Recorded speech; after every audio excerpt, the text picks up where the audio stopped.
안녕하십니까. 고수의 국어 강사 안종민입니다.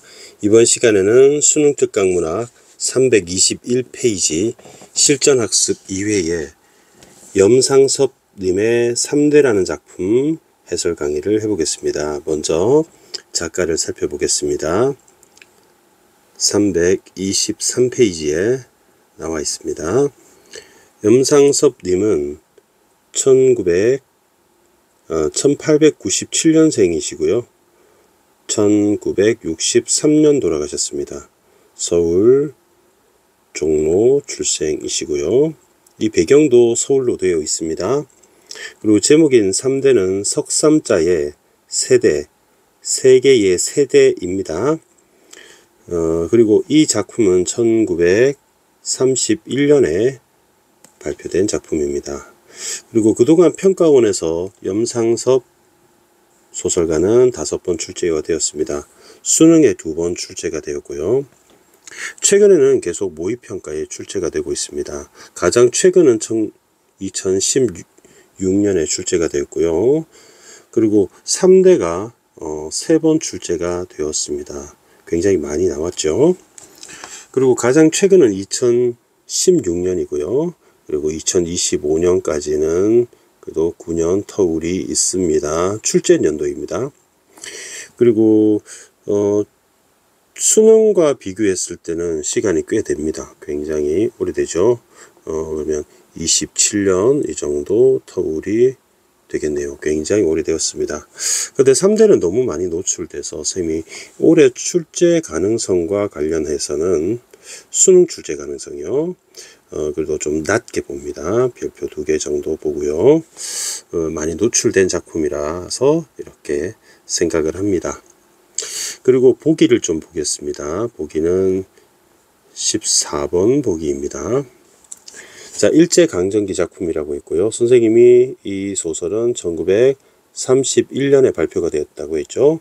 3대, 세계의 세대에 벌어지는 갈등이 나와 있습니다. 여러 가치관이 충돌하게 되는데요. 자, 인물이 나와 있네요. 일단 조의관입니다. 조부는 할아버지죠. 할아버지고 덕기가 손자가 되겠죠. 그 다음에 조의관은 가문을 중시합니다. 선생님이 이것을 파란색 형광펜으로 칠을 해두겠습니다.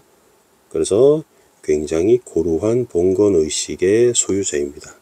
그리고 재산을 축적, 쌓는 데만 관심이 있는 현실주의자입니다. 두 번째, 이게 1대라고 할게요. 1대. 그 다음에 2대. 2대는 조상훈인데요. 덕기의 부친이니까 아버지가 되겠죠. 자, 2대입니다. 전통적 가치, 아까 파란색으로 칠했던 전통적 가치보다 신문물 수용의 적극적인 근대적 가치의 소유자입니다. 사회 발전에 관심을 표명하지만 사실은 도덕적으로 타락한 이중적 인물입니다. 그래서 도덕적으로 타락에다 세모를 치고요. 굉장히 양면적이고 이중적이고 그 다음에 위선적인 인물입니다. 자, 3대는 덕기입니다. 덕기. 자, 표시를 좀 해둘까요? 자, 일단은 조의관 1대, 조상훈 2대, 조덕기 3대 있습니다. 조부와 부친과는 달리 조의관, 그 다음에 조상과는 달리 특정 가치관을 맹목적으로 따르려 하지 않고 중립을 지킵니다. 중립이니까 중도죠. 중간길. 도덕적 삶을 추구하고 그리고 가문을 지켜야 된 의무, 책임과 의무를 사이에서 갈등을 합니다. 그리고 이 세 인물의 갈등은 재산 상속 문제라든지 부도덕하고 무책임한 행실이라든지 이것을 둘러싸고 갈등을 일으키게 됩니다. 자, 그러면 14번 위에다가 조의관, 조상훈, 조덕기 요 인물들에 대해서 간단히 좀 알아보는 시간을 가지겠습니다. 일단 첫 번째 조의관입니다. 조의관. 조의관은 나이가 한 70 정도 됩니다. 자, 부정적 인물로 나와 있습니다. 전처와는 사별을 했어요. 전처와는 사별을 했고요. 그리고 후처를 드리는데 이 후처가 수원댁이에요. 수원댁은 나이가 자그마치 30, 30 조금 넘은 나이입니다. 그리고 이 사이에서 딸이 망측하게 칠순 노인이 4살짜리 딸을 두고 있어요. 증손녀라고 해도 믿겠습니다. 그리고 1905년 을사조약 때 돈 2만 양으로 의관이라고 하는 벼슬을 삽니다.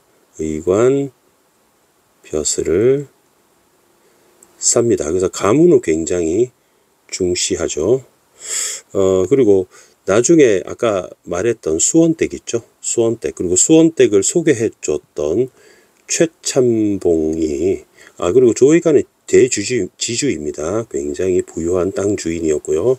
친일적인 성향도 지니고 있습니다. 그리고 최참봉 이 두 사람이 짜고 재산을 노리기 위해서 조의관을 독살하게 됩니다. 그래서 조의관은 독살당합니다. 나중에 부검까지 요청하지만 결국에 집안의 반대로 부검은 하지 않고 범인이 잡히지 않게 되죠.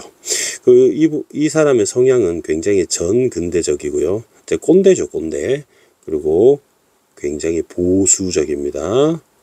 옛것을 지키려는 성향이 강하죠. 그리고 남아선호 사상도 굉장히 강합니다. 문벌과 그다음에 가문, 전통, 체면, 이것들을 되게 중시합니다. 중시하고 굉장히 봉건적인 인물이다. 이렇게 메모를 마치겠습니다. 자, 두 번째 2세대. 2세대는 아들 조상훈입니다. 조상훈이 여기 갈등의 사이에 있죠. 자, 2대인데 나이는 50대 정도 됩니다. 50 정도 되고요. 자, 제1대 그다음에 제2대가 되겠죠. 이 사람 그래도 유학파입니다. 그리고 현직 목사이기도 하고요. 그리고 교육재단의 이사이기도 합니다. 그리고 자선사업에 관심이 있고요.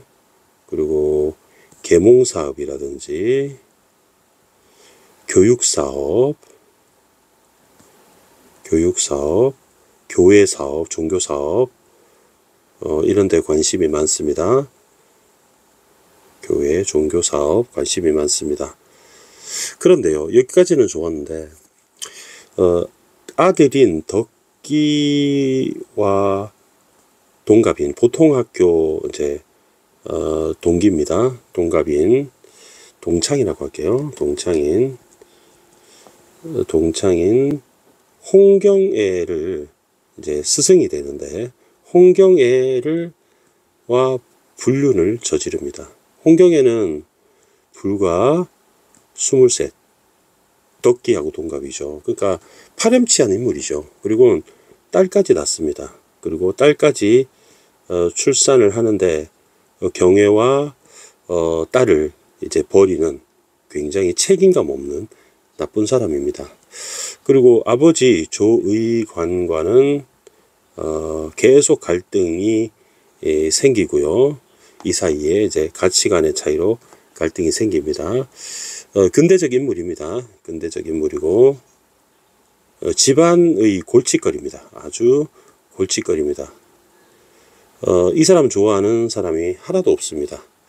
그리고 종교인이다 보니까 제사를 거부하고 그다음에 축첩질을 합니다. 첩을 막 쌓아요. 그래서 매장집이라고 하는 그 당시에 일종의 단란주점이라고 할까요? 이런 데 드나드는 남봉꾼입니다. 아주 여자 관계가 문란한 사람입니다. 그리고 착한 척 하지만 굉장히 위선적인 면모를 보이는 부정적 인물이다. 이렇게 보시면 되겠고요. 그 다음에 조덕기한테 할아버지인 조의관이 재산을 물려줍니다. 조덕기는 그래도 이 소설의 주인공처럼 보입니다. 나이는 아까 밝혔듯이 23살, 그리고 결혼했습니다. 제3대 결혼을 했고요. 아까 보기에 나와 있듯이 중도적 인물입니다. 그리고 중립적인 인물입니다. 결국에는 할아버지가 물려주신 재산으로 집안을 떠맡아야 하는 책임을 가지고 있고요. 그리고 아들은 이제 3살입니다. 자기 아들과 할아버지의 딸이 거의 비슷한 나이죠. 그리고 일본에 유학을 갔다 왔습니다. 그리고 친구가 이제 엑스트라도 나오는 김병화라는 인물입니다. 공산주의자인데요. 김병화가 마르크스주의자인데 마르크스주의자. 네, 이 김병화에 대해서 얘기는 나누지만 막 동조를 직접 하거나 그렇지도 않습니다. 그리고 지금 진보적인 인물이고 성장형 인물이다, 이렇게 보시면 되겠습니다.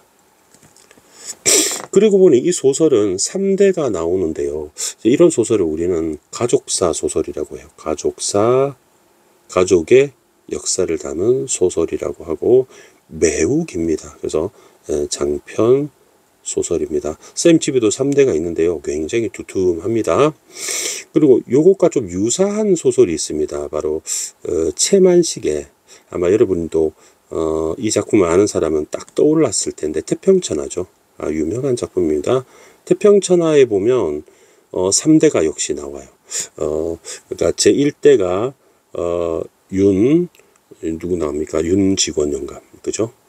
인력거에 타고 돈 떼먹는 그런 두꺼비 같은 할아버지 하나 있죠. 그리고 그 아들 비도덕적인 윤창식, 이 소설과 좀 싱크로율이 비슷합니다. 할아버지는 돈이 많고 아들은 부도덕하고, 그리고 맨 마지막에 윤종수와 부도덕한데 윤종학이 있습니다. 윤종학이 일본 경시청에 피검됐다는 정보를 받고 이제 부르짖고 절규하는 그런 부분이 있죠. 그래서 이 작품 충분히 살펴봤고요. 그러면 이제 내용을 한번 위에 올라가서 하나씩 보고 문제풀이까지 오늘은 하겠습니다. 왜냐하면은 여기서 3번 문제를 좀 주목할 필요가 있는데, 이제 디테일한 사건 문제를 출제하는 문제가 나올 수 있습니다. 자, 그러면 각설하고 작품 내용 세세하게 알려드리겠습니다. 자, 강의 시간이 좀 걸릴 것 같아서 쌤이 조금 제기제기 빨리빨리 하고 있습니다. 그야 얼마를 쓰셨던지요. 그런 돈을 좀 유리하게 쓰셨으면 좋겠다 말씀입니다. 먼저 상훈이 하는 말입니다. 상훈이, 옆에다 쓸까요? 상훈이 자기 아버지인 조의관한테 하는 말입니다. 그리고 이제 그런 돈이라고 하는 돈이요. 조의관이 가문의 족보를 구입하거나, 그다음에 산소를 정비하거나, 그죠? 산소를 정비에 사용한 돈을 말합니다. 사용한 그런 돈을, 그러면 요거 아까 파란색으로 형광펜을 칠했죠. 그죠? 전통적인 것죠. 그죠? 전통적 가치를 말합니다. 자, 요렇게 한번 해볼까요? 요것은 이제 전통적 가치관을 반영하는 말이 되겠습니다. 그 다음에 유리하게 쓰셨으면 좋겠습니다. 한번 볼까요? 유리하게라는 거에 요게 좀 쓸모있게, 좀 유용하게,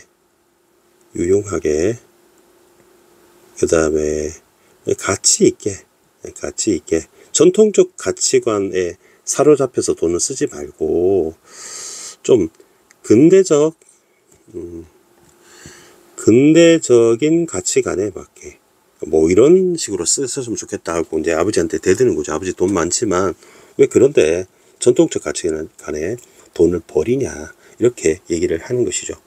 제하자 유구무원의 시대는 지났다 하더라도, 제하자는 있을 제, 아래하 사람자, 여기 끊으면 되겠죠. 그래서 아랫사람입니다. 아랫사람이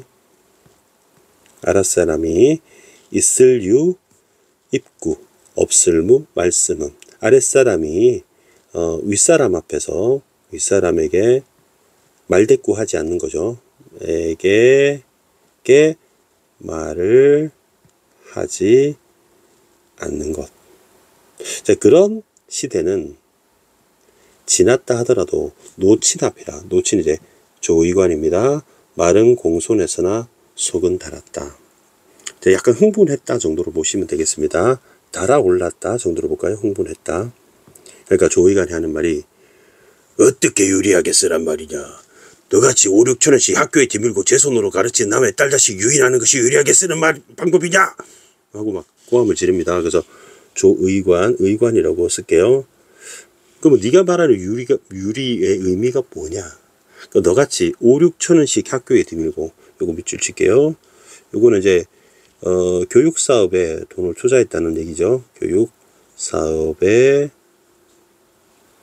상훈이, 그죠? 상훈이 교육사업에 돈을 쓴 것을 말하고요. 그 다음에 제 손으로 가르친 남의 딸 자식이 누구 말하면 홍경에 말하는 거죠. 그러니까 자신의 상훈이라고 할게요. 상훈의 친구 딸이자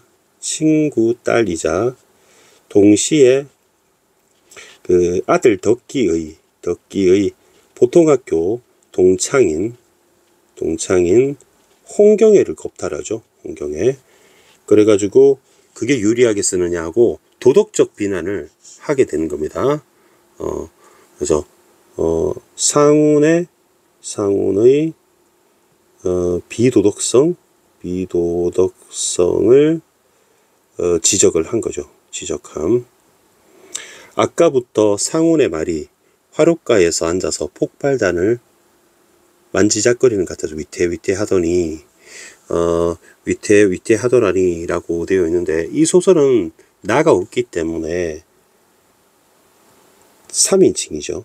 근데 3인칭인데 그러면 서술자가 작가잖아요. 그러면 작가가 작품 밖에 있죠. 그런데 자신의 판단을 위태하더라 라고 조마조마하더라 라고 지금 직접 서술해 주죠. 그러니까 편집자적 논평이 됩니다. 편집자적 논평으로 자신의 의견을 서술하는 거죠. 이런 상황에 대해서 겨우 간정되려는, 간정이 이제 진정입니다. 진정되려는 영감에 이제 조의관이고요. 감정에 그만 불을 붙여놓고 말았다. 상우는 어이가 없어서 벌개진다.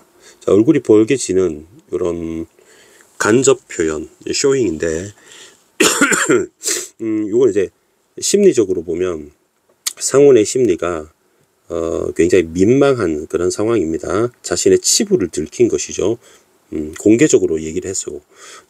또 화도 나고 왜 이런 얘기를 하시나 분노도 있고 그렇습니다. 그리고 오늘 공개석상인 게 오늘 그 상훈의 아버지인 할아버지 제사고요.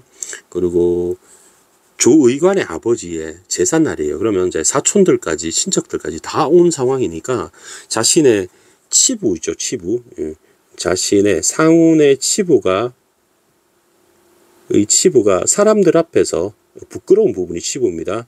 그러니까 이제 막 공개적으로 동네방네 공표가 되고만 그런 상황인 거죠.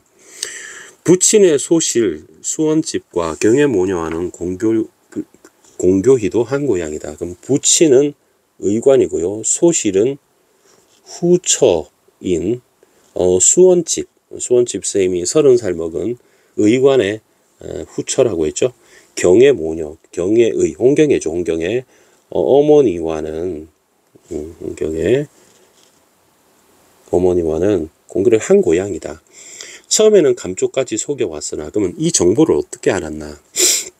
그 홍경애와 상훈의 그런 불륜 관계를 숨겨왔지만 수원집은 연줄이 닿아서 경애모녀의 콧배기도 못 보았건만 소문을 뻔히 알고 따라서 아이를 낳은 뒤, 그러면 이 아이가 상훈과 그 홍경애 사이에서 난 자식이 됩니다. 딸입니다. 딸. 쌤이 이제 아까 4살이라고 했나요? 나이는 안 났구나. 그리고 집안에 다 알게 된 것이다. 덕기 자신부터 수원집에서 대강 들어서 한 것이고, 덕기도 덕기는 이제 의관의 손자이자 상운의 자식이죠. 아들이죠. 수원집한테 들어서 알게 된 거예요. 나중에 수원집은 의관을 독을 먹여서 죽이는 그런 악독한 인물이죠. 그러나 내외가 몇 번 충돌한 뒤에는 노영감님도 눈 감아버린 것이고, 이 내외는 원래 부부라는 뜻인데요. 상운 부부를 말합니다. 상운 부부를 말하고요. 노영감님이 조의관이죠. 눈 감아 준 것이고, 경애가 들어있는, 경애가 이제 살고 있는 곳이 북미창정인데, 북창동이라고 합니다. 북창동은 서울의, 북창동인데요. 여기 어디냐면, 서울시청 아래에 있습니다. 시청, 서울시청 근처에 있습니다. 그 집에 대하여 부친이, 최근에 따른 독촉한 일도, 없는 것이라서, 지금 조인광자 중, 그러면 모울조입니다. 사람인 널불광 안슬좌 이렇게 되는데, 굉장히 사람이 모여서 빽빽하게 들어앉았다가 조인광자를 말합니다. 그다음에 여러 사람이 아주 빽빽하게 모인 자리, 빽빽하게 많이 모인 자리, 많이 모인 자리. 이건 오늘 제사가 있어서 그래요. 의관 부친의 제사입니다. 부친의 기제사 날입니다. 그래서 사람들이 많이 모여 있는데, 아들에 대하여, 아들이 이제 상운이 되겠죠. 학교에 돈 쓰고 제 손으로 가르친 남의 딸, 홍경애죠. 홍경애를 유인했다는 그런 말, 치부죠. 부끄러운 부분을 터놓고 하는 걸 들으니, 아무리 부친 의관 이 홧김에 한 말이라 하여도 듣기에 괴란쩍고, 부끄럽다는 뜻이죠. 괴란쩍고라는 거는, 괴란쩍다는 이런 사전적인 뜻이 있습니다. 얼굴이 붉어지도록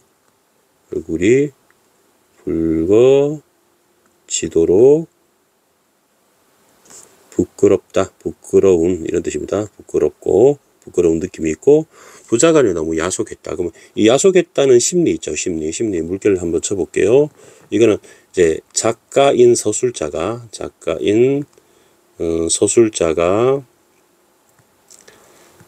상운의 입장에서 심리를 직접 서술한 것입니다. 그래서 이 소설의 시점이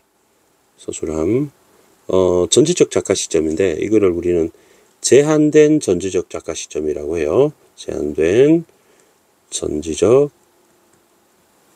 작가 시점. 그래서 서술상 특징이 출제 요소가 되겠습니다. 아버님께서는 너무 심한 말을 하십니다만은, 어쨌든 세상에 좀 할 일이 많습니까? 교육사업, 도서관사업, 지금 조선어 자전 편찬하는데, 자전은 사전이고요. 그러면 요것도 한번 사전 좀 체크를 좀 해볼게요. 그래서 빨간색으로 형광펜을 한번 칠해볼까요? 교육사업, 도서관사업, 그다음에 조선어 자전 편찬하는 사업, 그리고 저 위에다가 학교도 좀 체크를 할게요. 그리고 더 위에 유리하게라고 한번 체크해 볼게요. 그러면 요 빨간색으로 칠한 것이 근대적 가치관을 반영하는 단어입니다. 근대적 가치관. 그러면 누가 이 가치관을 갖고 있는지 여러분 구별되죠? 바로 전통적 가치관은 조의관, 그리고 근대적 가치는 조상훈이니까 결국 이 싸움은 가치관의 충돌이 되겠죠. 가치관의 충돌로 인해서 외적 갈등이 생긴다. 이렇게 여러분 이해하시면 되겠습니다. 상훈이 조심도 하려니와 귀를 누기어서 차근차근 기왕 말이 나왔으니 할 말은 다 하겠다는 듯이 말을 이어나가려는데 또 벼락이 내린다. 듣기 싫다.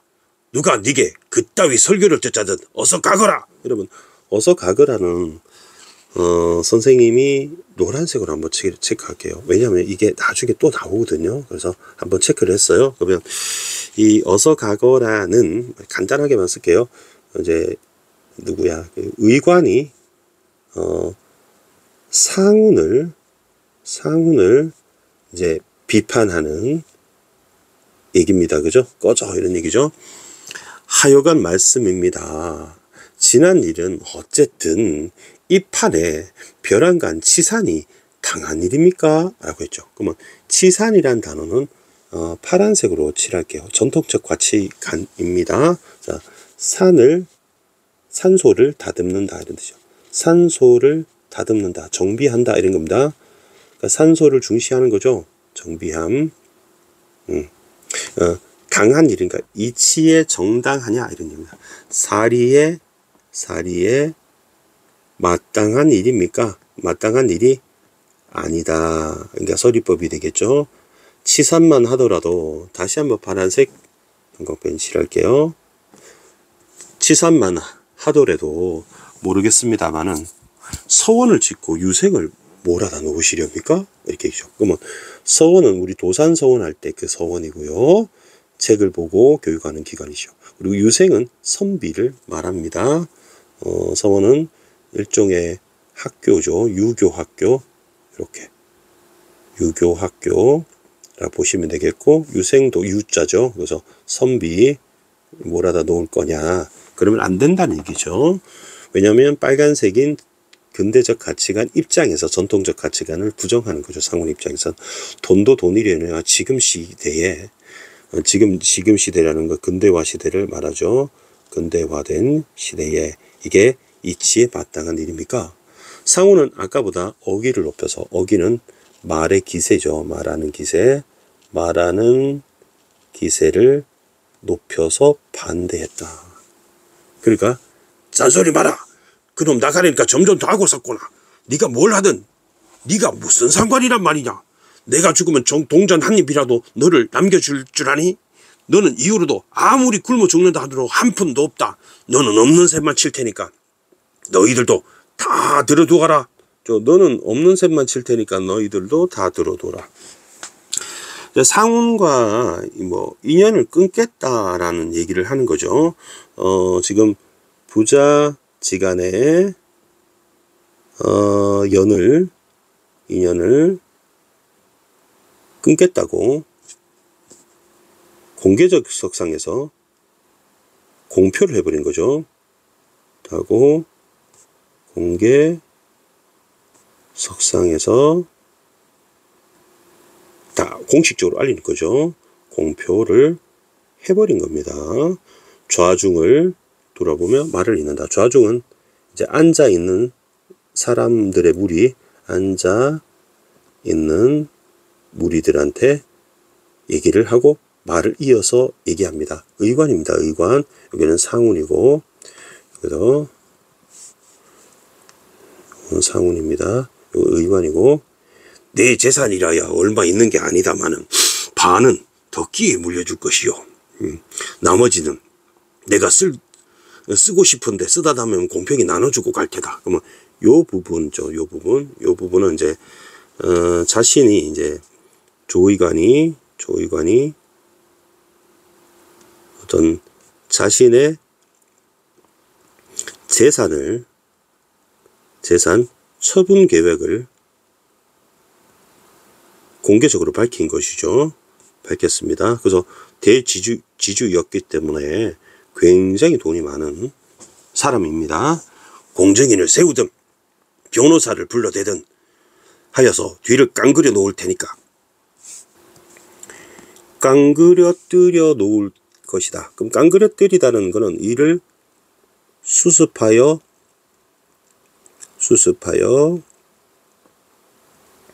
마무리하여 놓을 테니까 너는 이제 남된 셈만 쳐라. 응? 내가 죽으면 네가 머리를 풀 테냐 거생을 입을 테냐. 그러면 요 파란색으로 칠할게요. 머리를 풀다라든지 거상을 입을 것이다. 요건 이제 전통적 가치관과 관련돼요. 원래 유교적으로 장례식, 부모 장례식을 하면 머리를 풀어가지고 심요살이라고 3년 동안 무덤에 가서 있고 그랬거든요. 거상은 이제 상복을 속되게 이르는 말을 말합니다. 너는 교회 다니기 때문에 제사를 안 지낼 거 아니냐라는 뜻이 되는 것이고요. 결국 이 부분 있죠. 이 부분은 조의관이 목소리를 이순재처럼 깔았더니 목이 좀 칼칼하네요. 조의관이 상훈한테 제사를 안 주겠다는 이유에 해당됩니다. 조의관이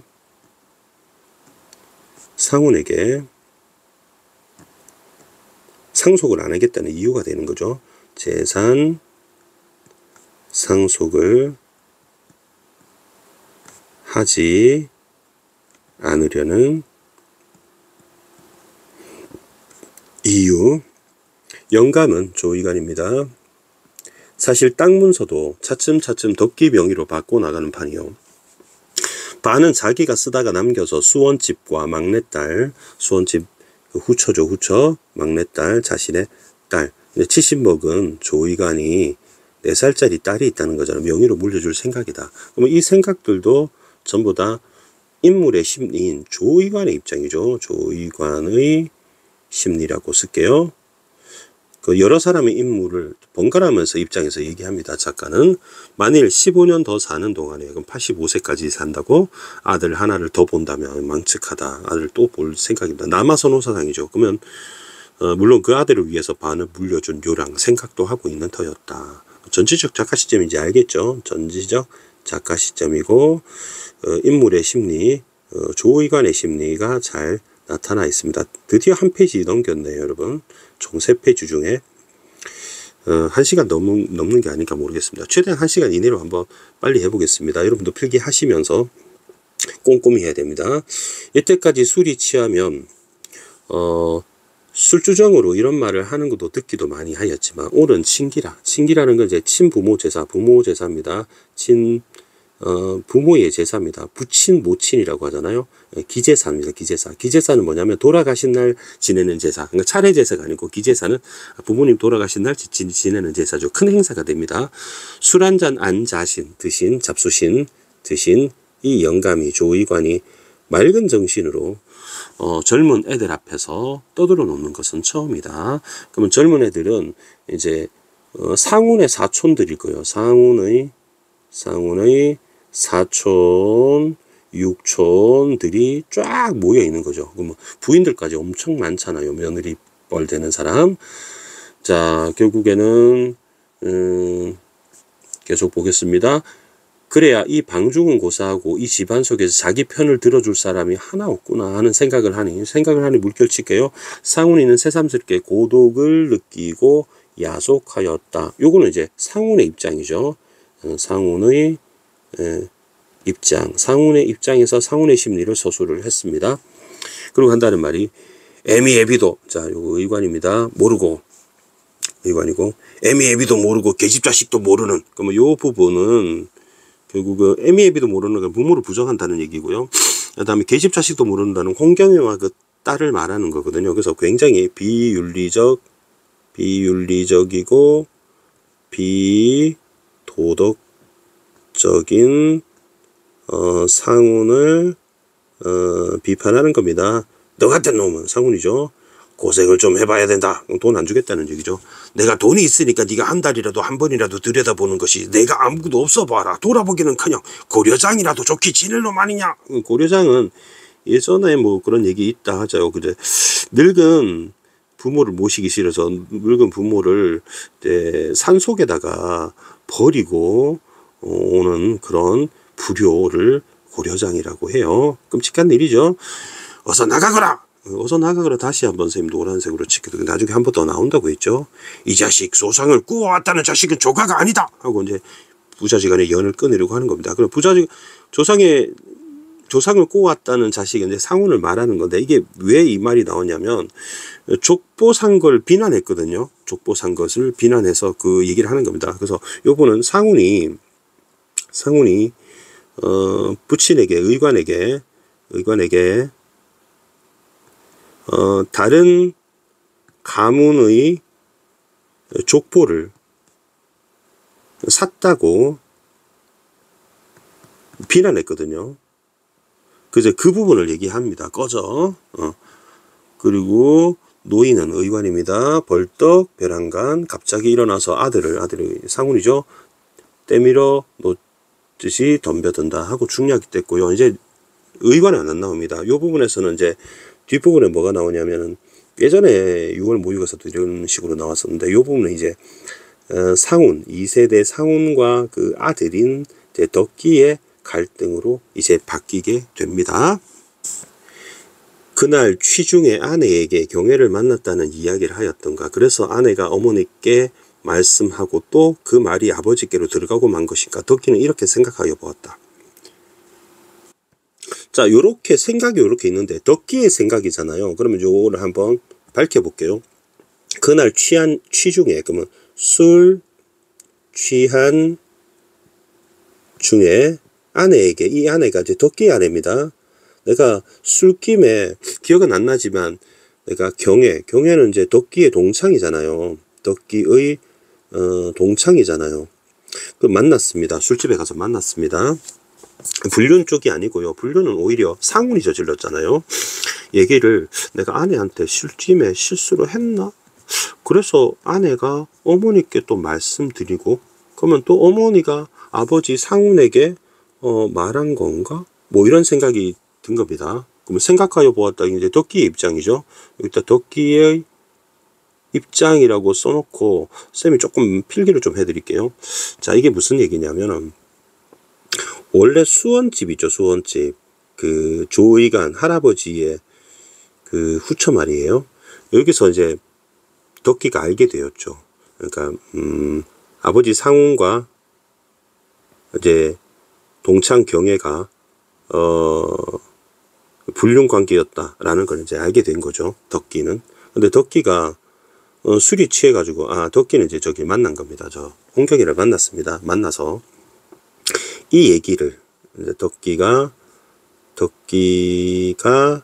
경혜를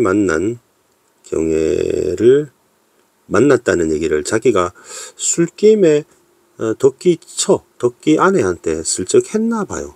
그러다 보니까 덕기 처가 쪼르르 가가지고 시어머니인 덕기의 이 모친, 뭐라고 썼네? 덕기의 모친한테 이제 시어머니한테 덕기처가 얘기한 거죠. 그리고 이 얘기가 나중에 덕기의 부친인 상훈한테 전달이 됐나 봐요. 상훈한테 전달이 됐나 봐요. 그러더니 이제 판단을 합니다. 사실 그 추측이 옳았다. 그게 맞구나. 그리고 모친은 이제 모친 입장인데 모친은 누구의 모친이냐면 덕기의 모친입니다. 덕기의 모친은 누구의 아내인지를 알겠죠. 상훈의 아내죠. 상훈의 아내, 상훈의 처, 상훈처라고 쓸게요. 가뜩이나 한판에 며느리에게, 며느리가 이제 덕기의 처한테 어제 애 아범이 이제 덕기입니다. 홍경애인가를 일본 술집에서 만났대요. 라는 소리를 들을 때 한동안 이제 덕기의 엄마가 상훈의 부인이 한동안 잊었던 일이, 왜냐면 남편이 지금 자기 아니고 딴 여자를 만난 거잖아요. 머리를 쥐어 뜯었고 영감이 상훈이죠. 상훈이 그저 끼고 돌면서 미천을 데워주면서 그 하이칼라라는 거는 굉장히 유행하는 이란 뜻입니다. 그 당시에 유행하는 아주 세련된 이란 뜻이고 술집을 경영시키는 것이라 믿어버렸다. 그러면 요거는 이제 상훈의 처는 상훈이 그 불륜 여인 홍경애에게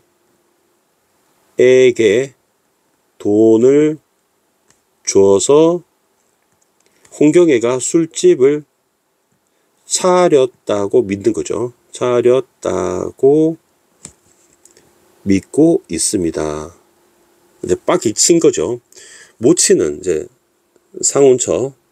상훈처는 아들을 보고 덕기를 보고 너까지 왜 그년은 이제 홍경애죠. 비속어 나옵니다. 왜 막장 드라마죠. 한편이 되어서 술을 얻어먹고 다니느냐 하고 듣기 소른 시를 하고 싶었으나 이런 것도 모친의 입장이죠. 이거는 이제 덕기라고 할게요. 덕기의 모친의 입장에서 또 제한된 전지적자 가시점으로 심리를 서술하는 겁니다. 큰 집에서 이런 말을 꺼낼 틈이 없었고 그래서 얘기를 못했고, 아까 안방에서는 수원집 논래가 논이나 논란입니다. 수원집에 관한 논란을 해서 깜빡 잊어버렸던 것이다. 하여간에 영감이 이제 상훈이죠. 어젯밤에 모처럼 안방에 들어와서 왜 수원집과 싸우느냐. 수원집은 이제 누구야, 상훈 처 입장에서는 이제 시어머니가 되잖아요. 근데 시어머니가 나이가 되게 어려요. 아마 비슷하거나 그럴 거예요. 시어머니고 의관의 후처죠. 왜 여기랑 싸우느냐고 혼을 낸 겁니다. 남편이 아내한테, 상훈이 상훈 처한테. 그러니까 마누라가 이제 빡이 치니까 홍경의 논란을 금방 얘기한 거예요. 당신은 말이야, 불륜 저지르고 홍경애를 가지고, 건드려가지고 애를 낳고 술집을 차려주고 하고 얘기 된 거죠. 그러니까 아빠가 이제 그 얘기를 또 들은 거죠. 그 어디서 난 얘기냐. 이제 하니까 이제 덕기한테서 들었다. 이런 식으로 된 거죠. 마누라는 상훈처입니다. 상훈처 말은 4살이나 5살을 먹은 자식, 홍경애와 상훈의 딸인 거죠. 좀처럼 헤어질 일 있겠느냐라고 상성이 매우 보채미라고 되어 있죠. 매우 보채는 바가지를 긁은 거죠. 둘이 계속 만나는 거 아니냐, 불륜 저지른 거 아니냐고 막 보챈 거죠. 그러니까 영감이 이제 상훈입니다. 상훈의 말은, 여기서 말하는 영감 조이가 아니고요. 헤어지는 말들은 아랑곳이 뭐냐, 네가 무슨 아랑곳을 하느냐, 왜 참견이냐, 참견 마, 이런 얘기입니다. 참견 마라. 지금이라도 이혼해 달래면 이혼해 주겠다 하고 맞장구를 친 것이었다. 그리고 여기서부터 이제 뭐가 나오냐면 이제 존댓말 쓰는 사람이 덕기예요. 덕기와 그의 아버지 상훈의 대화가 되는데, 덕기와 상훈의 대화 속에 이제 갈등이 계속 나오는 거죠. 아버지, 내 동창 홍경애를 건드려 가지고 애까지 낳아놓고 그대로 버려주면 무책임한 거 아닙니까? 이런 식으로 얘기하는 거죠. 어찌 보면 그 홍경애와 상훈의 사이에서 난 딸이 있죠. 덕기 입장에서는 배가 다른 동생, 이복 동생이 돼버려요. 그러니까 지금 아까 몇 살이라 그랬나요? 덕기가 여기서 배경으로는 30살? 23살로 나옵니다. 23살인데 그 3살인가 4살인가 먹은 그 홍경애 딸이 결국 초등학교 동창인데, 그게 약간 작은 어머니가 돼버리고 마는 거죠. 자기 동창인데 아버지의 세컨드가 돼버린 거죠. 어떻게 된 일인지 모르겠습니다만은 저대로 내버려 두시면 어떻게 합니까? 그러니까 누구를 하면은 홍경애와 그 딸을 버려두면 어떡합니까? 아버지 무책임합니다. 이런 얘기죠. 무책임함을 지적합니다. 만약에 실수를 했으면 책임을 져야지. 여러분도 쌤 얘기 들으면서 기가 막히죠. 상훈 완전 개쓰레기죠. 그래서 우리 집안에 굴칫거리라고 얘기를 했잖아요. 덕기는 말을 꺼내기가 거북한 것을 억지로 부리를 땄다, 이렇게 했죠. 거북하다고 하는 것도 덕기의 심리죠. 덕기의 심리고, 그 다음에 여러분, 불이라는 게 새불입니다. 새불인데 이 새불이가 뭐냐면 우리 사람 입의 비속어가 돼요. 그러니까 낮추어 부르는 말입니다. 불이를 땄다 또는 불이를 떼다, 불이를 따다, 불이를 헐다 라는 말이 결국 무슨 뜻이 속담이 관용어가 되냐면 말을 시작하다, 말의 이야기를 시작하다, 이런 뜻이 됩니다. 시작하다, 이 얘기를 시작한 겁니다. 그걸 내버려두면 어떡합니까 하니까, 내버려 두지 않으면 어떻게 하니, 내 처지도 내 처지요, 지가 발광을 하고 떨어져 나간 것을 하고. 사실은 뭐냐면 이게 이제 홍경애인데, 홍경애가 발광, 그 미치는 증세를 내어서 떨어져 나갔다고 얘기를 하고 있는 거잖아요. 근데 사실은 팩트 체크를 하면 이렇습니다. 결국 버린 겁니다. 사실은 상훈이 무책임하게 원나잇을 하고 상훈이 경애를 버린 겁니다. 진짜 나쁜 놈이죠. 경애를 버렸다 하는 거지. 말눈치가 그런 게 아닌가 보던데요. 어쨌든 아버지 체면만 생각하시고 거기 딸린 2사람 3사람 희생을 해버리고 지금 많은 거는, 아무리 아버지께서 하신 일이라고 저는 큰 잘못이라고 생각합니다. 자, 이거는 무슨 얘기냐면은 상훈이 자기 좀 체면이 좀 깎이잖아요. 그래서 체면을 지키기 위해서 경혜와 그 딸을, 자신의 딸이죠. 어찌 보면 딸을 외면, 유기라고 할까요? 유기견처럼 하는 것에 대해서 아들인 상훈이 비판을 하는 겁니다. 아버지, 그건 좀 너무하지 않아요? 책임지셔야죠. 왜 버리십니까? 라고 하니까 덕기는 당돌이 하고 싶은 말을 꺼냈다. 네가 참견할 일이 아니야! 부치는 소리를 친다. 또 갈등이 되죠. 제가 참견한 일도 아닙니다만은 처음이고 나중이고 모두 아버지 책임 아닙니까? 그 책임을 어떻게 하시는 거예요? 잠깐 여러분 끊고 좀 설명을 좀 드릴게요. 여러분 그 제1대 조의관이 있었죠. 조의관 여러분 기억나실 겁니다. 좀 전에 중약 이전에 나왔던 일대, 이 조의관과 제2대가 참 문제입니다. 그죠? 조상훈 2대의 갈등. 이게 무슨 갈등이었는지 한번 생각을 해볼까요? 이 갈등은 뭐를 둘러싸고 갈등을 일으켰냐? 그러면 가만히 보면 돈의 쓰임에 관했습니다. 돈의 쓰임. 그럼 돈의 쓰임을 전통적 가치관에 쓸 것인가, 지금 근대적 가치관에 쓸 것인가. 그러니까 이거는 결국 가치관이 충돌된 겁니다. 가치관의 갈등이라고 볼 수 있고요. 그 다음에 또 그런 것도 있죠. 아까 비윤리적인 상훈의 비윤리성, 뭐 제 손으로 가르친 따라 유인하는 것이 바로 유리하게 쓰는 것이냐 말이냐라고 했으니까 상훈의 비도덕성, 비윤리성과 관련하여 둘이 충돌을 했습니다. 그럼 이제 제3대 이제 갈등하고 있는 조상훈과 조덕기죠. 그죠? 조덕기 제3대인데 요거는 좀 동그라미 치겠습니다. 그래도 좀 깨끗한 인물이죠. 이 갈등은 뭐 가치관도 가치관이지만 경애죠. 경애에 대한 상훈의 처사라고 할까요? 상훈의 무책임한 처사와 관련하여 충돌을 하게 됩니다. 결국에는 이것도 상훈의 비도덕성이죠. 비윤리성과 관련해서 갈등을 하게 된다. 그래서 이 갈등이 왜 되는지 여러분 잘 알아두시면 좋을 것 같습니다. 자, 그 다음 페이지, 마지막 페이지죠. 마지막 페이지. 아들은 대드는 수작이다. 아들은 이제 덕기가 되겠죠. 책임은 내가 무슨 책임이란 말이냐.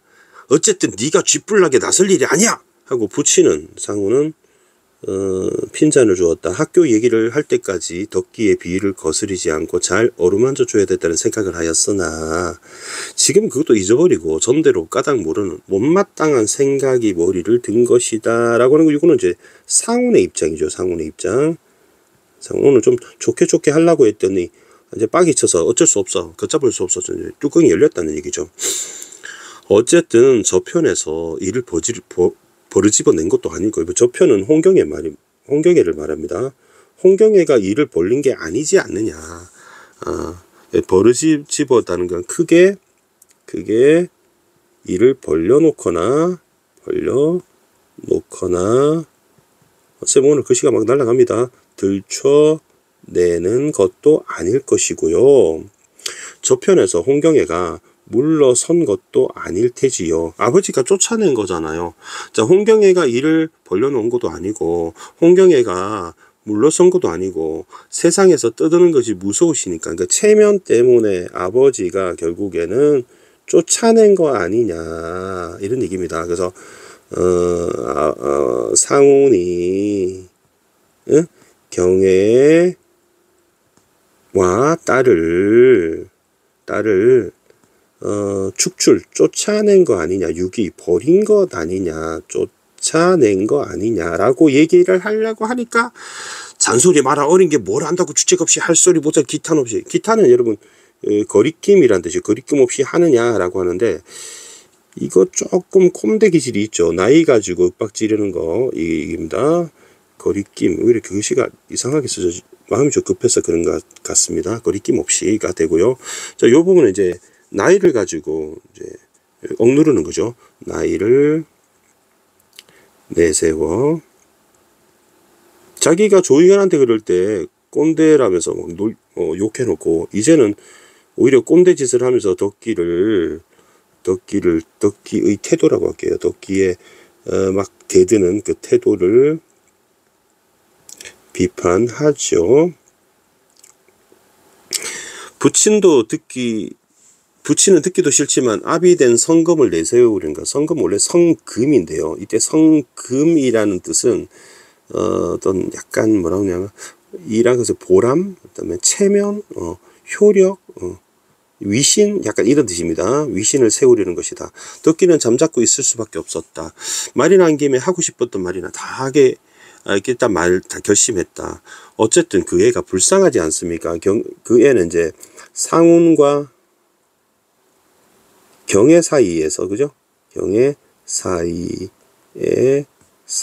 난 딸이죠. 예, 불쌍하지 않습니까? 그 애까지 무슨 죄로 희생이 됩니까? 제가 감히 아버지의 잘잘못을 말씀드린 게 아니면 뒷갈망은 하셔야 하지 않습니까? 뒷갈망 뒷수습이죠, 뒷수습. 뒷수습은 하셔야 되지 않느냐. 결국 이제 책임과 관련됩니다. 책임지셔야 되지 않냐라고 지금 비판을 합니다. 자식이니까 책임지셔야죠. 나더러 무슨 뒷갈망을 하라는 말이냐? 그 자식은 내 자식이 아니냐?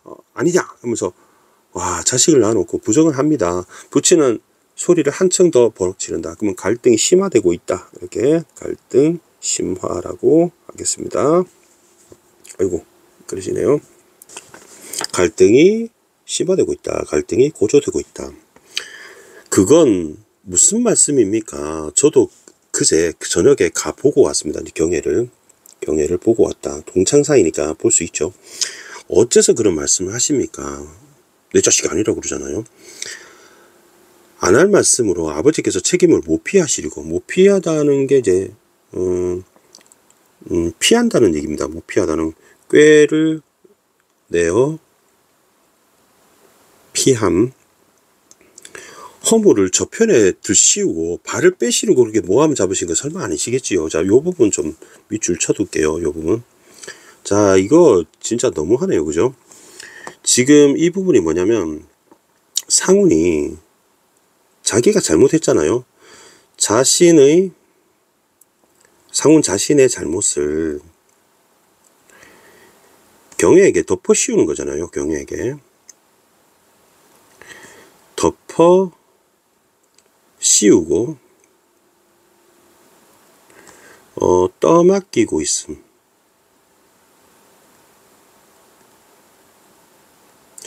덕기는 상승이 났다. 상승이 났다는 건 매우 보채미란 뜻이죠. 뭐 어째? 그게 자식으로서 아비한테 할 말버릇이냐?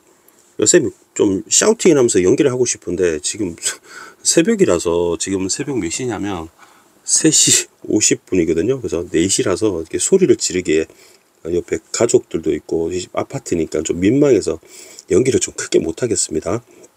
양해 부탁드리고요. 그리고 쌤이 아까 소리를 조이간 목소리라고 뭐 이순재 목소리를 냈더니 목이 너무 칼칼해서 장기침이 너무 많이 나와요. 그래서 소리를 못 지르고 있습니다. 그래서 지금 목캔디 하나 먹으면서 수업하고 있습니다. 양해 부탁드리겠습니다. 뭐 어째 그게 자식으로서 애비한테 하는 말벗이냐? 부친은 화를 참느라고 소리를 낮춰서 어서 가거라 어서 가라고 했는데, 요 부분 아까 쌤 노란색으로 체크를 하라 그랬죠. 그래서 들꺼치를 한다라고. 들꺼치는 국어사전에 나오지는 않던데요. 각종 자료를 좀 찾아보니까 이런 뜻이라고 하더라고요. 남을 가만히 두지 않고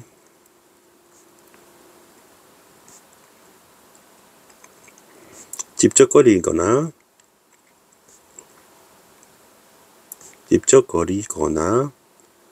괴롭힌다, 이런 뜻입니다. 그리고 요 노란색은, 이거는 이제 의관이 상훈에게 했던 행위죠. 행위인데 고스란히 요게 상훈이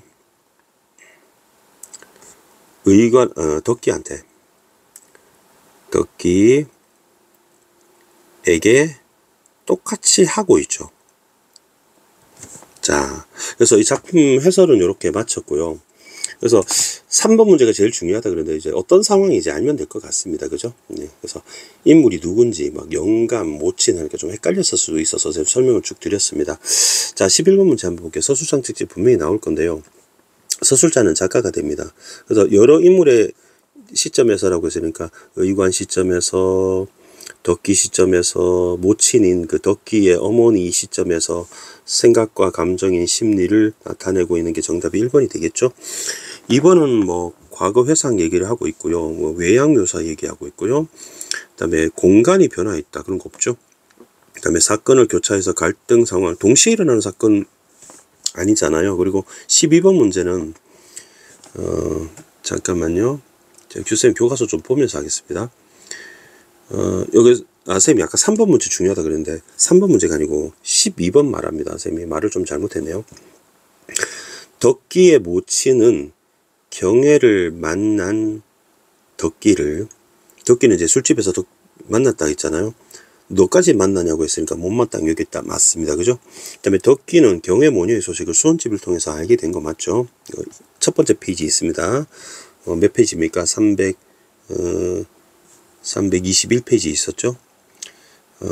있습니다. 그 다음에 상우는 아내에게 경애와 당장 헤어질 것이라고 다짐했다. 그런 건 없었죠. 정답 3번이 되겠고요. 그 다음에 덕기는 부친이 경애와 헤어지기 위해 그녀를 모함한다고 얘기했다. 금방 설명드릴게요. 마지막에 모함하고 덮어 씌우고, 상훈의 부친은 의관이죠. 여력이 된다면 자식을 또 낳아가 15년 더 살면 자식을 낳아서 아들 낳으면 그한테 물려줄 생각이 있었다. 그거는 중략 이전에 있었습니다. 그 다음에 13번 문제요. 13번 문제 기억을 보면 이렇습니다. 제하자 유구 무언의 시대는 지났다 하더라도 노친 앞에라 마른 공손에다 속은 달았다. 아랫사람은 입닥쳐 하는 시대는 지났지만 노친 앞이라 말은 공손하게 했는데 그래도 속은 달았다, 달아올랐다, 불만을 가졌다 이렇게 보시면 되겠고요. 니은 보겠습니다. 니은을 보니까 이때까지 술이 취하면 주정으로 이런 말을 하는 것을 듣기도 많이 하였지만 오늘은 부모님의 제사라고 술 한잔 안 드신 이 양감이 맑은 정신으로 여러 젊은이들 앞에서 떠들어놓는 거 처음이다. 충격적이다. 그러면 유산 상속에 대해서 부친이 한 말이 취중진담이 아니고 이제 깨어있는 멀쩡한 상태에서 했기 때문에 진실이다 이렇게 보면 되겠죠. 한번 띄겨 보겠습니다. 하여간 영감이 상훈이 어젯밤에 모처럼 안방에 들어와가지고 왜 당신 그 수원집이랑 싸워? 라고 야단을 치니까 마누라인 상훈의 부인 덕기의 어머니 모친 입에서 홍경의 논란이 나오고 말았다. 덕기는 자신과 경애의 만남을 아내가 알게 된 게 부친 때문이다. 아니죠. 아내를 통해 나중에 이 얘기가 모친에게 들어가고 나중에 부친에게 들어간 것이죠. 부친 때문에 아내가 알게 된 게 아니죠. 그래서 정답이 3번입니다. 그래서 12, 13 디테일한 사건 문제 요즘 트렌드니까 이거 잘 알아두시라고요. 이제 이해되셨을 겁니다. 그리고 또 모친은 저깁니다. 상훈의 처입니다. 상훈처는 자신을 꾸짖는 남편의 말에 자극받아 원래는 수원집이랑 왜 싸우고 그런데 경애 논란으로 넘어가서 남편을 몰아세우게 되죠. 역전됩니다. 덕기는 부친이 직접 나서서 경애와 그 자식을 책임져라 이렇게 계속 얘기합니다. 아버지 무책임해요 라고 하는 거죠. 그 다음에 14번 문제는 좀 쉽습니다. 너같이 5, 6천원씩 학교에 뒤빌고 제 손으로 가르친 남의 딸자식 유인하는 게 유리하게 쓰는 방법이냐 라는 조 의관의 말은 상훈의 이중적 면모를 폭로하여 그에 대한 불만을 드렸다. 맞는 말이죠.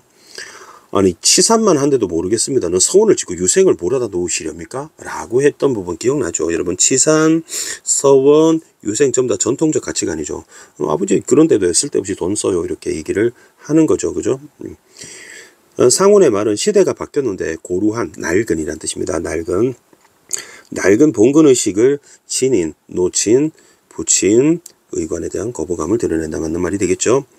너는 이제 남 된 셈만 쳐라. 내가 죽으면 네가 머리를 풀 테냐 거상을 입을 테냐. 그러면 머리 푼다든지 뭐 거상을 한다든지 너는 교회 다니니까 유교식 제사 안 지내지. 그래서 내가 너한테 재산 안 줄 거야 라고 공개적으로 선언한 거죠.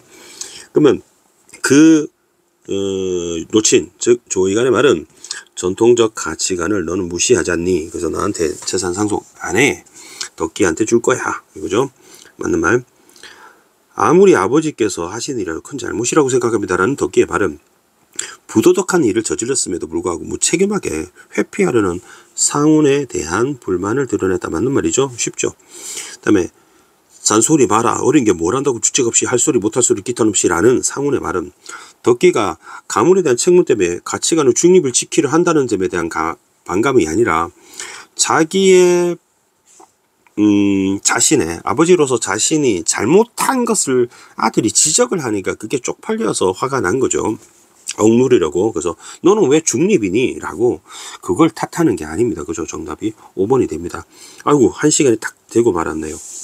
어떻게든 1시간 이전에 끝내려고 했는데 여러분 구독과 좋아요 부탁드리겠습니다. 질문 있으면 댓글 남겨주시고요. 작품이 좀 길었습니다. 그리고 학생 입장에서 바라보면 이 소설은 좀 어려울 수 있습니다. 그래서 어려운 말도 좀 많고 누가 누구지 하고 좀 헷갈렸을 수도 있겠다는 생각이 듭니다. 그래서 좀 세세하게 그래서 시간을 들여서 필기도 많이 하고 설명을 드렸다는 말을 좀 첨가해서 드립니다. 질문 남겨주시면 쌤이 24시간 이에 댓글 남겨서 친절하게 좀 길게 풍부하게 자세히 이해 잘 되도록 설명을 해서 답변을 드립니다. 아직까지는 쌤 구독자가 3,000명 좀 안 되기 때문에 쌤이 댓글을 그래도 좀 많이 오긴 하지만 질문 댓글을 감당을 할 수 있습니다.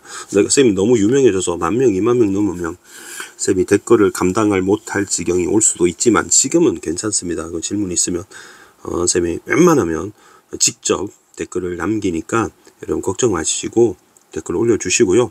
구독하시고 꼭 이렇게 좋아요도 눌러주시고 응원 부탁드리겠습니다. 자, 수고하셨습니다. 고수의 국어는 항상 최선을 다해 강의하겠습니다. 여러분 감사합니다.